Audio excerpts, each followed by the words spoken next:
All new tonight at 6 o'clock, we're putting you on alert after a violent crime in one of Charlotte's most walkable neighborhoods.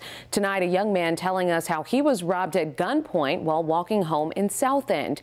It happened on Summit Avenue near South Tryon Street, with bars, breweries, and restaurants all nearby.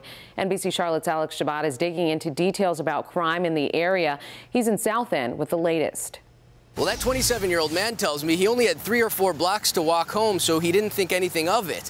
But the next thing he knew, a suspect was pointing a gun at him. It's an area that I walk through a lot, tons of people do. But on this street, the familiar became frightening for 27-year-old Thad Burns. Young black male wearing a gray hoodie, robbed him at gunpoint. A quick walk home suddenly turned into an armed robbery at 5:30 Saturday morning after he left a friend's place. This guy just came up behind me and put a gun in my chest and basically said, give me whatever valuables you have on you. This police report shows the suspect got away with everything from cash and credit cards to his cell phone. At that point, he pretty much just told me to get down on the ground. He kind of pushed me down and told me to look away. And I heard a car just kind of come around the corner that he must have got into, and they sped off. It's the latest violent crime in the booming area of South End, a hot spot where neighbors are used to scenes like this, people walking their dogs, not crime scenes like this. I haven't really heard of many stories of people being concerned about their safety. But just in August, a man gunned down in his car not far from the latest robbery.